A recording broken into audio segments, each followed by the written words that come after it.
I'm Darius Bultina, and I serve the Presbytery of Tropical Florida. Today, we're excited to bring you this update from Dr. Lisa Allgood. Dr. Allgood is an immunologist, and she's also the executive in Cincinnati Presbytery. She's reported to our presbytery before and is a great help in understanding COVID-19 and where we're at with things. Today, we really address two questions. Now that I've been vaccinated, what does that mean and what can I do? And what does that mean in terms of opening our sanctuaries? And we turn to those questions now. The reality of it is, the vaccine is not a magic cape. It doesn't mean you can just do anything. Even 95% efficacy means that essentially 19 out of 20 people are effectively covered by the vaccine, but 1 in 20 is not. When it comes to the variety of variants that now exist, vaccines are less effective. The good news is once you're vaccinated, it really protects you against becoming seriously ill. But there's still a chance that you can catch one of the variants and or be infectious and be a carrier of the virus to others. The CDC's advice is keep wearing those masks. In fact, they say we need to keep wearing them until the number of new cases falls below 10,000 a day. The reality of it is, the last time that was the case was March of 2020. Right now, we're still at about 70,000 new cases a day. We hear about the importance of reaching herd immunity, which doesn't happen until 70 to 90% of the entire population is vaccinated, not just those in your circle or even in your church.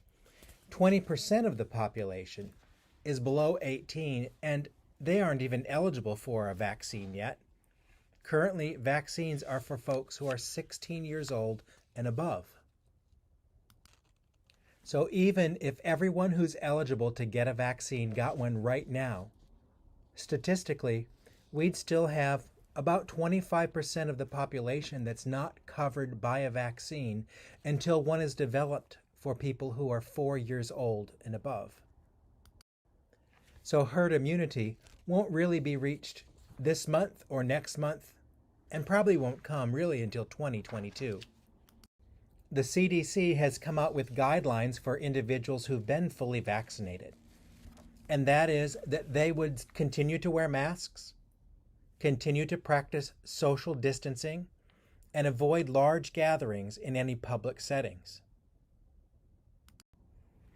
Individuals who are fully vaccinated, meaning at least 2 weeks since the last shot, can safely gather unmasked, but only with family and very small groups who are in the low-risk categories. So what does that mean in terms of our opening the doors of our sanctuaries? Basically, the same restrictions need to be in place that have been in place. Vaccinations don't mean that all of a sudden we can just throw open the doors. We continue to have major risk. We have to wait until more folks have been vaccinated, till everyone has been vaccinated. We simply are not there yet. Stay the course. In our system, the session is responsible for determining how the building is used and when it's used. That duty falls to the session, so please be careful the extent to which you pressure your pastor. It's really your session that needs to make these crucial decisions, and I hope they stay the course. One of the things we've been saying from the beginning is whatever ground rules your church establishes through its session, those should apply not just to worship, but to every meeting, committee, outside group that uses the building. We hope that you're able to communicate those rules widely. As sessions begin to think about what's next and when is the right time, we hope that they're deliberate in creating a decision tree that takes into consideration the COVID status, where are things at, the vulnerable population that most of our churches is comprised of, the building itself, and the vulnerability, including of your pastor as well as others who serve in your church and provide for worship. So where do you get reliable data? Well, Facebook probably isn't it. In some states, like Ohio, the state provides medical information on several different levels, and churches can use that as a resource. Not all states provide this. Here in Florida, and particularly in the Presbytery of Tropical Florida, we've recommended that you use the site covidactnow.org. It has reliable, good information that can be used as you seek to make that decision. A dive into that website will help to illuminate your understandings as to what the data is and what the numbers actually mean. The CDC also has some great information. They even have a county-by-county search tool that you can utilize. Whatever your data source, preferably not things like Facebook, whatever your data source, pick one, go with it, use that. Trying to compare too many different things will just lend itself to major confusion. Here in the Presbytery of Tropical Florida, we strongly urge you to stay the course and adhere to the restrictions that you've already put in place.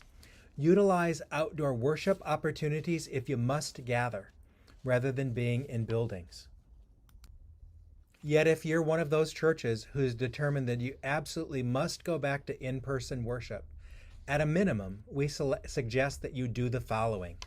Masks are mandatory and are to be worn at all times by all participants. People should sign up in advance to actually come to the worship service and be ready to provide masks to anyone who doesn't have one. It really would be best if there's no singing at all. Singing is like a sustained cough, if you will. But if you must sing, you certainly need to be masked. By the same token, systems that move air around, like our air conditioning systems, they should not be used. What a church can do is air condition the space prior to worship, but as people start to come, turn that off so that air is not moving and blowing potentially contaminated air into the faces of others.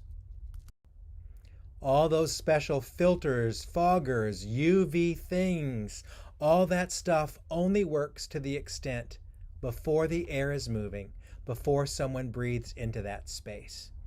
Those gadgets and gizmos really are probably not going to protect your church. Continue with at least 6 feet of distance between family groups. Really look at your sanctuary realistically and think about what it means to have 6 feet of space all around a group before it touches the next group. Don't pass things around or handle things that multiple people might touch. Place an offering plate in the back of the sanctuary where people pass by on their way in or out, so that they might leave their offerings there and not have to touch an offering plate. Communion elements, too, can be left in the back of the sanctuary where each person would pick up their own and only handle their own elements. It seems so strange for us to be saying, have a sign-up sheet for folks to come to worship, but you really need to do that in order to know who would be there. We are all hungry for visitors to come to our churches. But realistically, if you haven't left open seats in that sign-up, those visitors, or ones who didn't register, you need to have someone there to gently turn them away because there simply isn't space. Keep those sign-up sheets. While we hope it doesn't come to this, one never knows when they're needed for contact tracing. Let's say you learn about an exposure. Please immediately close the building. Contact the Board of Health and stop meeting for at least 2 weeks. As for your restrooms, it's probably best to either not use them or to make them all single-use restrooms only and provide alcohol wipes for folks to wipe down the space after they've used it. We're all really anxious and hopeful about getting back to a regular life as soon as we can. We're just not there yet. Stay safe. Continue to stay the course with these rules. Sessions, don't let up yet. Stay the course. And members of all of our churches, please support your leaders as they seek to keep everyone safe, from the oldest to the youngest to everyone in between.